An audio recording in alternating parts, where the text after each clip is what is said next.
So people often ask me, how do I find cash flow positive real estate?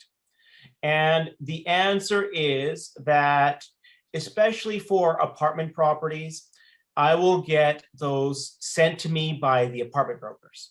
So in this business, we have apartment brokers, just like they are real estate agents for homes. There is essentially real estate agents or brokers for apartments, and they will send me their deals. And so I will only look at the deals typically that are cash flowing.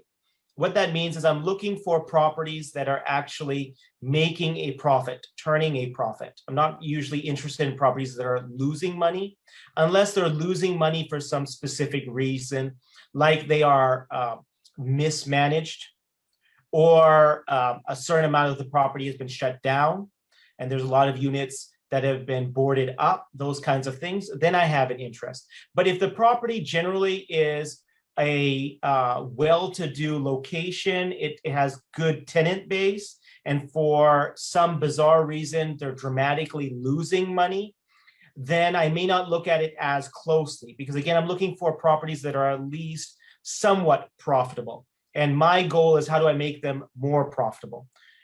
Now, that doesn't say that I ignore the properties that are losing money, because sometimes there's a turnaround aspect to that. So I'll look at those closely as well. But again, I'm looking for properties that are generating income. And that's a big difference from properties that are not generating income. So the properties that are not typically generating income are those that are currently being built, or if I wanted to build my own property from scratch. And so when I look at that, those options, I'm always looking for cash flow generating properties, because what you're essentially doing is, in an apartment complex that is generating income, that's like a business that you're buying. You're buying an already established, already operating business. And that's a lot different than starting up a brand new business that's not making any income.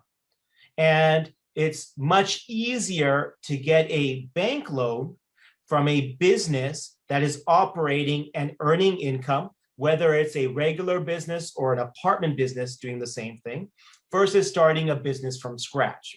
And for that reason, I'm always looking for a cash flowing business.